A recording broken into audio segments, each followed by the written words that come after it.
हर साल लाखों nursing students pass होते हैं, लेकिन उसमें से कुछ ही नर्सिंग ऑफिसर बन जाते हैं। ऐसा क्यों? क्या उन्हें प्रोसेस नहीं पता होती? क्या उन्हें प्रिपरेशन के बारे में नॉलेज नहीं होता? आज के इस वीडियो में मैं आपको स्टेप बाय स्टेप बताऊंगी कि कैसे आप नर्सिंग ऑफिसर बन सकते हैं जीएनएम करने के बाद, बीएससी करने के बाद या फिर पोस्ट बेसिक बीएससी करने के बाद। अगर आप सीरियस हो और सच में गवर्नमेंट नर्सिंग ऑफिसर बनना चाहते हो तो फिर ये वीडियो एंड तक देखना, क्योंकि लास्ट में मैं आपको बहुत ही इंपॉर्टेंट सिलेक्शन टिप्स भी दूंगी जिससे आपके सिलेक्शन की प्रोसेस और फास्ट हो जाएगी। तो चलो बिना कोई टाइम वेस्ट किए हुए पूरा रोड मैप अच्छे से समझते हैं। हेलो बच्चों, I am Pooja, your N prep educator. और अगर आपका भी सपना है कि मुझे गवर्नमेंट जॉब मिल जाए तो फिर नर्सिंग ऑफिसर बनना सबसे बेस्ट ऑप्शन है, क्योंकि इसमें आपको रिस्पेक्ट भी मिलेगी, एक सिक्योर फ्यूचर रहेगा और बहुत ही स्टेबल लाइफ होगी। सबसे पहले आपको ये पता होना चाहिए कि नर्सिंग ऑफिसर होता क्या है। देखो, नर्सिंग ऑफिसर सिर्फ एक जॉब नहीं है, ये एक बहुत ही इंपॉर्टेंट रिस्पॉन्सिबिलिटी है जिसमें पेशेंट की लाइफ आपके हाथ में होती है और उसका ट्रस्ट। और अगर आप नर्सिंग ऑफिसर बन जाते हो तो आप टॉप गवर्नमेंट बॉडीज के अंदर as a nursing officer job करते हो, जैसे कि एम्स, ईएसआईसी, आरआरबी, DSSP। इसके अलावा भी बहुत सारे सेंटर के इंस्टीट्यूट्स हैं जहां पर नर्सिंग ऑफिसर की पोस्टिंग होती है। अदर देन दैट हमारे पास स्टेट के अंदर भी काफ़ी वैकेंसीज रहती हैं, जैसे कि SGPGI है, KGMU है। उसके अलावा आपके अलग अलग स्टेट में, जैसे MP की वैकेंसीज आ गई, यूपी की वैकेंसीज आती रहती हैं, राजस्थान की वैकेंसीज अभी रिसेंट आई हैं। ऐसे करके बहुत सारी वैकेंसीज हैं, बहुत सारी अपॉर्चुनिटीज़ हैं। एंड सबसे ज़रूरी चीज़ जो बच्चों को हमेशा इंटरेस्ट रहता है कि सैलरी क्या रहती है नर्सिंग ऑफिसर की, तो सिर्फ और सिर्फ बेसिक पे की बात करें तो दैट इज़ 44,900। लेकिन सिर्फ इतनी ही सैलरी नहीं है, साथ में अलाउंसेस वगैरह सब कुछ मिला के टोटल सैलरी जो है नर्सिंग ऑफिसर की वो 1 लाख तक चली जाती है। स्टार्टिंग सैलरी डिफर कर सकती है अलग अलग इंस्टीट्यूट के हिसाब से, लेकिन इवेंचुअली आप 1 लाख बहुत ही जल्दी क्रॉस कर लेते हैं। साथ ही में हमारे पास बहुत सारी ज़रूरी चीज़ें हैं अदर देन दी सैलरी ऑल्सो, जैसे आपके पास एक अच्छी रिस्पेक्ट है, एक स्टेबल लाइफ आपकी रहती है, साथ में अलाउंसेस और भी बहुत सारी सर्विसेज आपको मिलती हैं। एंड ये आपके करियर ग्रोथ के लिए भी बहुत अच्छा है। जैसे कि after 3 years of nursing officer service आप एलिजिबल हो जाते हैं सीनियर नर्सिंग ऑफिसर के एग्जाम के लिए। ये डिपेंड करता है, आप प्रमोट भी हो सकते हैं डायरेक्टली सेम हॉस्पिटल में, या फिर आप किसी दूसरे हॉस्पिटल में फ्रेश एग्जाम देकर भी अपेयर हो सकते हैं। उसके बाद असिस्टेंट नर्सिंग सुपरिटेंडेंट तक आप जा सकते हैं। अब इसके बाद एक एक करके डिस्कस कर लेते हैं। जैसे स्टार्ट करेंगे जीएनएम के साथ कि आप कौन सा पास फॉलो कर सकते हैं नर्सिंग ऑफिसर बनने के लिए। यहाँ पे आपके पास टोटल 3 रास्ते रहते हैं, 3 तरीके की चीजें हैं जो आप कर सकते हैं। सबसे पहला आपके पास है विदाउट एनी एक्सपीरियंस, यानी जस्ट आफ्टर जीएनएम करने के बाद। ये आपका 3.5 इयर्स का कोर्स रहता है बेटा। इसके बाद बहुत ही लेस एग्जाम्स हैं जो आपको बिना किसी एक्सपीरियंस के रिक्रूटमेंट देते हैं या एलिजिबल करते हैं एग्जाम अटेम्प्ट करने के लिए। इसमें सबसे मेजर जो टॉप मोस्ट एग्जाम है वो है आपका आरआरबी। इसके अलावा कुछ स्टेट के हॉस्पिटल्स हैं जहाँ पे आप कर सकते हैं, नहीं तो प्राइवेट ही आपके पास एक ऑप्शन रहता है। आफ्टर दिस या तो आप हॉस्पिटल के अंदर एक्सपीरियंस गेन कर सकते हो या फिर आप पोस्ट बेसिक कर सकते हो। ठीक है, जीएनएम का कोई भी स्टूडेंट जिसने 2 साल का पोस्ट बेसिक का कोर्स किया होता है, फिर बाद में एग्जाम क्वालिफाई करके, सेम जैसे हम डिग्री करते हैं वैसे ही, इसके बाद भी आप विदाउट एनी एक्सपीरियंस हर एक एग्जाम के लिए एलिजिबल हैं जिस एग्जाम के लिए बीएससी नर्सिंग वाला स्टूडेंट एलिजिबल है। फिर बात करते हैं एक्सपीरियंस की, तो नॉर्सेट जो एग्जाम रहता है हमारा, जिसमें एम्स में और सेंटर लेवल के इंस्टीट्यूट्स में आप नर्सिंग ऑफिसर बनते हैं। इसके अलावा भी बहुत सारे इंस्टीट्यूट्स हैं जो एम्स को ही फॉलो करते हैं, तो वहाँ पर मिनिमम 2 ईयर का एक्सपीरियंस आपके लिए रिक्वायर्ड होता है, वो भी 50 बेडेड हॉस्पिटल के अंदर। ठीक है, कुछ कुछ ऐसी वैकेंसीज रहती हैं जहाँ पे ये एक्सपीरियंस 1 ईयर भी कर दिया जाता है, लेकिन बहुत ही कम वैकेंसीज हैं। अब यहाँ आपको ध्यान रखना है, 2 ही आपके पास ऑप्शन है जो मेन अच्छे ऑप्शन है। या तो आप पोस्ट बेसिक कर लीजिए, जो मेरे हिसाब से ज़्यादा बेटर ऑप्शन रहता है, क्योंकि एटलीस्ट उस टाइम पे यू विल स्टडी समथिंग। क्योंकि जीएनएम के बच्चे ऑलमोस्ट प्राइवेट हॉस्पिटल में जाते हैं, फिर वो प्रिपरेशन वाला फ्लो उनका नहीं बनता है, गाइडेंस अच्छी नहीं मिलती है, तो चांसेस सिलेक्शन के कम हो जाते हैं। पोस्ट बेसिक में जाओगे तो थोड़ा सा और पढ़ोगे तो चांसेस थोड़े से इंक्रीज होते हैं। नहीं तो आप एक्सपीरियंस भी बिल्कुल ऑप्ट कर सकते हैं। उसके लिए आपको एक प्रॉपर अच्छा हॉस्पिटल है वो चूज करना होगा, एटलीस्ट 50 बेडेड होना चाहिए और 2 साल कंप्लीट करने होंगे।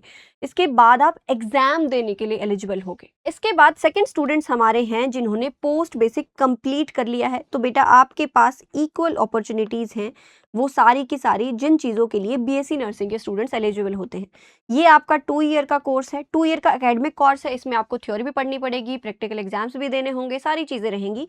आफ्टर दिस आप बीएससी के इक्वल आ जाते हैं। अगर आप पोस्ट बेसिक के बाद कोई भी एक्सपीरियंस नहीं करते हो, साथ में कोई भी हॉस्पिटल आप ज्वाइन नहीं करते हो, तो भी आप इक्वली एलिजिबल रहोगे। इसके साथ आपको किसी एक्सपीरियंस की रिक्वायरमेंट नहीं है। जब तक भी किसी नोटिफिकेशन के अंदर स्पेसिफिकली ऐसा मेंशन ना हो। जैसे कि फॉर एग्जांपल जिपमर एक ऐसा इंस्टीट्यूट है, निम्हांस इंस्टीट्यूट्स ऐसे हैं जो बीएससी नर्सिंग के स्टूडेंट से भी एक्सपीरियंस मांग लेते हैं, तो वहाँ पे पोस्ट बेसिक का भी रिक्वायर्ड होगा। तो एज अ जीएनएम स्टूडेंट ये आपके लिए बहुत ही स्मार्ट डिसीजन हो सकता है कि आप पोस्ट बेसिक ऑप्ट कर लो, तो आपके पास अपॉर्चुनिटीज बढ़ जाएंगी और एक्सपीरियंस लेने का प्रेशर कम हो जाएगा, क्योंकि एक बार अगर आप प्राइवेट हॉस्पिटल में चले गए, फिर वापस से वो प्रिपरेशन का फ्लो बना पाना, टाइम निकाल पाना बहुत मुश्किल होता है। नेक्स्ट हमारे स्टूडेंट्स आते हैं जिन्होंने बीएससी नर्सिंग या फिर बीएससी ऑनर्स नर्सिंग किया है। जो भी स्टूडेंट्स हैं जो एम्स से पास आउट होते हैं, उनके डिग्री में बीएससी ऑनर्स नर्सिंग रहता है, बाकी सबके में बीएससी नर्सिंग लिखा होता है।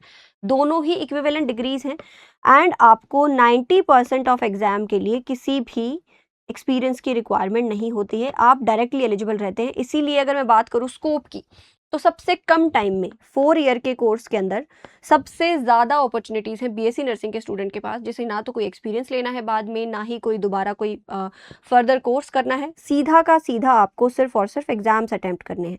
अब यहाँ बात आती है आपकी प्रिपरेशन की। जैसे सबसे बड़ा जो एग्जाम है फिलहाल इंडिया का नर्सिंग के लिए, दैट इज़ नॉर्सेट, जिसमें आपका एम्स में रिक्रूटमेंट होती है, बाकी सेंट्रल गवर्नमेंट इंस्टीट्यूट में रिक्रूटमेंट होती है।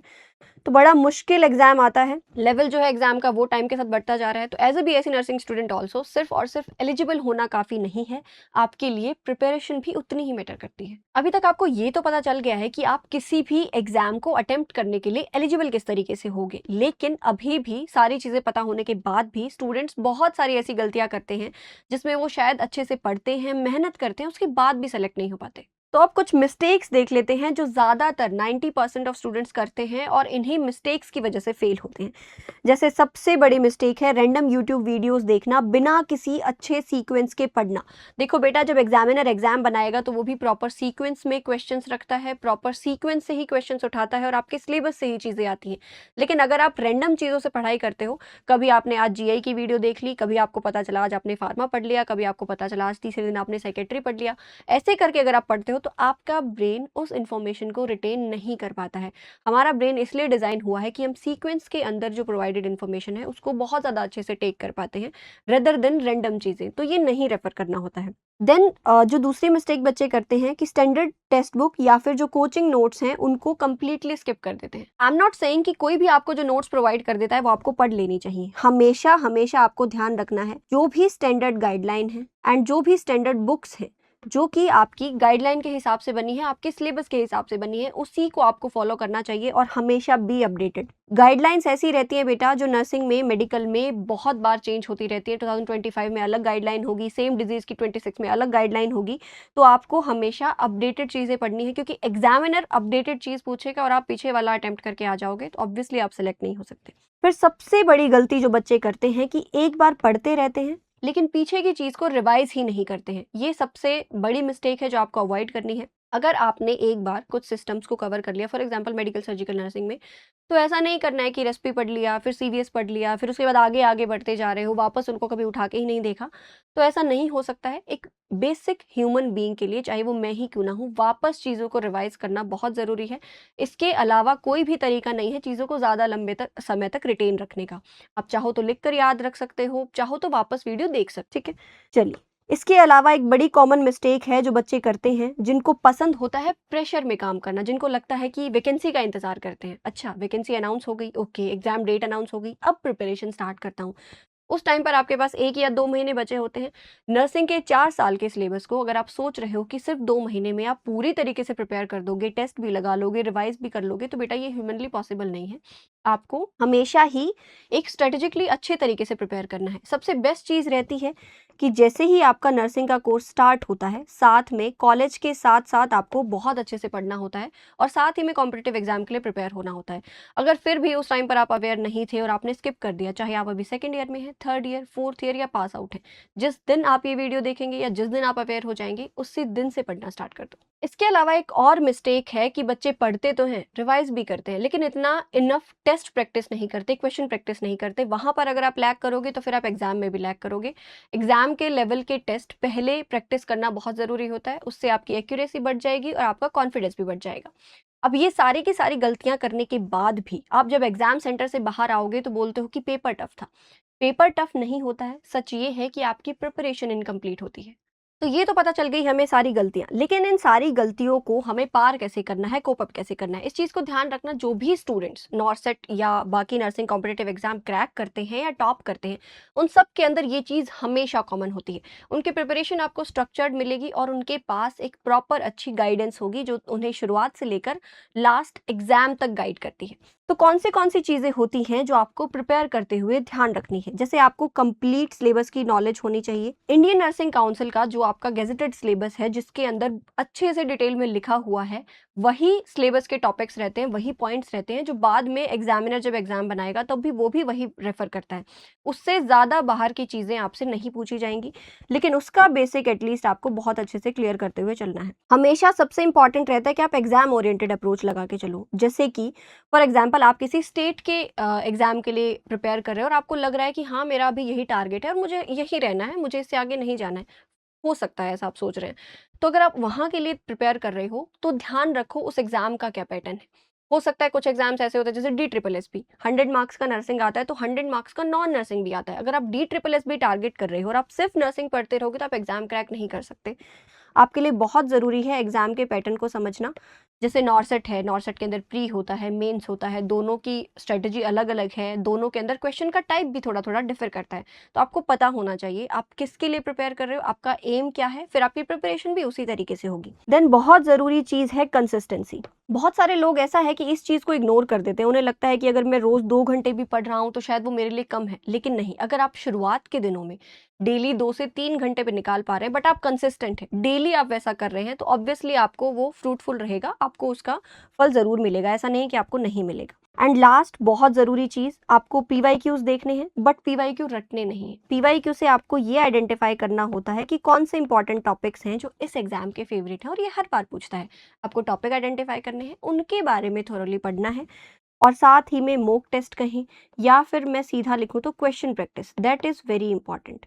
यही आपका फ्लो होना चाहिए प्रिपरेशन का। ये बहुत छोटी छोटी सी चीज़ें हैं जो आपको ध्यान रखनी है। अब यहाँ तक आपके दिमाग में बहुत सारी चीज़ें घूम रही होगी कि मुझे सिलेबस का पता होना चाहिए, मुझे पहले सारे के सारे नोट्स बनाने हैं, मुझे क्वेश्चन भी प्रैक्टिस करनी है, मुझे रिवाइज भी करना है। इतना सब क्या मैं एक ही जगह पर कर सकता हूँ?